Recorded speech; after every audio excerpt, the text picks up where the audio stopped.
नमस्कार दोस्तों, क्या आपको पता है राधा रानी के पिता वृषभानु और माता कीर्तिदा के अंतिम क्षण कैसे थे और उनकी मृत्यु कैसे हुई? कैसे उनका प्रेम, वियोग और राधा के प्रति समर्पण एक दिव्य ज्योति में बदल गया? कहते हैं, बरसाने की मिट्टी में आज भी कुछ रहस्य ऐसे हैं जो न किसी ग्रंथ में लिखे गए, न किसी इतिहास में दर्ज हैं, लेकिन ब्रिज की हवा, कदम्ब की छांव और यमुना की लहरें आज भी उन पलों को याद करती हैं जो राधा रानी के माता पिता राजा वृषभानु और माता कीर्तिदा के अंतिम क्षणों में घटित हुए थे।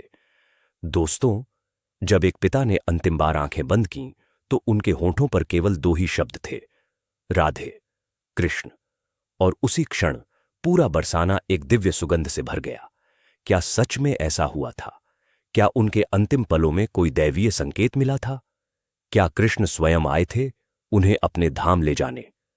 आज की इस कथा में हम जानेंगे वृषभानु कीर्तिदा के वियोग, प्रेम और समर्पण से भरे उन अंतिम पलों की कहानी जो किसी ग्रंथ में नहीं, सिर्फ ब्रिजवासियों की स्मृति में जीवित है। दोस्तों, कहानी शुरू करने से पहले अगर आपको ऐसे ही भावपूर्ण और आध्यात्मिक प्रसंग सुनना पसंद है तो वीडियो को लाइक करें और चैनल को सब्सक्राइब करें। तो आइए सुनते हैं उस लोक कथा को जिसमें प्रेम मरण से नहीं, मोक्ष से मिलता है। बरसाने की हवा उन दिनों कुछ अलग ही बहने लगी थी, जैसे चंदन और कुमकुम की खुशबू खुद ब खुद घुलकर बता रही हो कि ब्रिज में कोई अनकही घटना घटने वाली है। यह कथा उस क्षण से आरंभ होती है जब कृष्ण मथुरा और फिर द्वारिका चले जाते हैं। ब्रिज की गलियां सूनी हो गईं, यमुना बहती तो थी, कदम्ब झूमते तो थे, लेकिन ब्रिज वासियों के लिए सब कुछ अर्थहीन था। यमुना तट पर अब एक अंतहीन मौन पसरा था। राधा रानी कृष्ण के वियोग में अपनी सुध बुद्ध खोती चली गईं। उनकी इस अवस्था को देखकर वृषभानु और माता कीर्तिदा का हृदय हर दिन टूटता था। समय बीता और राधा जी का विवाह हो गया, लेकिन माता पिता के दिल में यह दर्द गहराता गया कि उनकी पुत्री का असली धाम तो कहीं और है। वह तो कृष्ण से जुड़ी है, अनंत, नित्य, अविनाशी प्रेम के साथ। धीरे धीरे वृषभानु बूढ़े हो गए। शरीर दिन ब दिन क्षीण हो रहा था, परंतु हृदय राधा के लिए प्रेम और कृष्ण के लिए श्रद्धा से भरा था। वे अक्सर धीमी आवाज में कहते, काश मेरी राधा और कृष्ण एक बार फिर साथ दिखाई दे जाते। कीर्तिदा उन्हें समझाती, ब्रजवासी उन्हें धीरज बंधाते, परंतु एक पिता का वियोग कोई साधारण वियोग नहीं था। शरीर इस बिछोह का भार और नहीं उठा पा रहा था। वृद्धावस्था ने उन्हें पहले ही घेर लिया था और अब वे मृत्युशैया पर पड़ गए। सभी ब्रजवासी उन्हें घेरे बैठे थे। तभी कीर्तिदा कहने लगीं, आज मेरे सपने में कृष्ण आए थे। कह रहे थे, नंद बाबा और मैया यशोदा मेरे गोलोक धाम पहुंच गए हैं। इतना कहकर वे मौन हो गईं।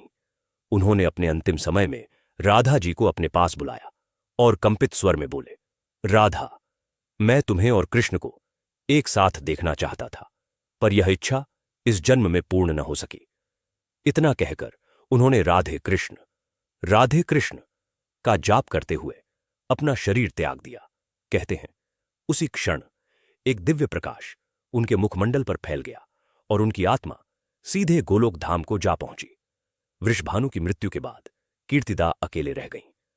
अपना अधिकांश समय अपने आंगन में बैठी रहती और वृषभानु जी को याद करती। उनकी आंखें सूनी थीं। वियोग की अग्नि उन्हें भीतर ही भीतर जला चुकी थी। शरीर कमजोर हो रहा था, मगर मन में एक ही चाह, राधा कृष्ण के नित्य मिलन का दर्शन। धीरे धीरे उनका स्वास्थ्य भी खराब रहने लगा।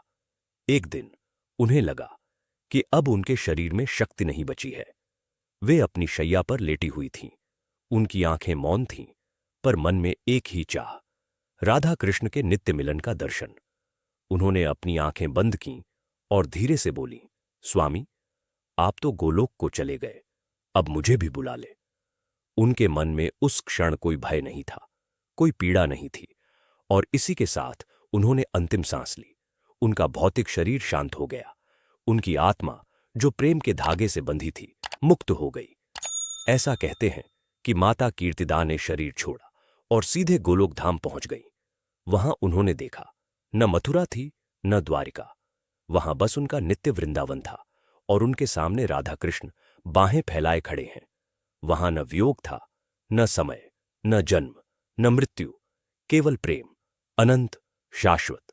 लेकिन कुछ लोक कथाओं में यह भी माना जाता है कि जब कृष्ण अपने सारे दैवीय कार्य पूरे कर चुके तो वह कुछ दिनों के लिए ब्रिज में आए। कहते हैं श्री कृष्ण ब्रिज में 2 महीने तक रुके, फिर से बाल लीलाएं दिखाई, गोप गोपियों का सम्मान किया और अंत में चलते समय कहने लगे, आप सभी ब्रिजवासियों का इस लोक से प्रस्थान करने का समय आ गया है, इसलिए आप सब मेरे धाम चलिए। फिर कृष्ण सभी ब्रजवासियों को अपने दिव्य रथ में बिठाकर राजा वृषभानु और माता कीर्तिदा के सहित अपने गोलोक धाम लेकर चले गए। दोस्तों, माता कीर्तिदा और राजा वृषभानु के इन अंतिम क्षणों का वर्णन इतिहास, पुराण और किसी भी ग्रंथ में स्पष्ट नहीं मिलता। यह कहानी केवल लोक स्मृति में बसती है। उम्मीद करते हैं यह प्रसंग आपको पसंद आया हो। यदि हां, तो वीडियो को लाइक करें, शेयर करें और चैनल को सब्सक्राइब करें।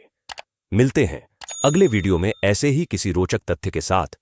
तब तक के लिए नमस्कार।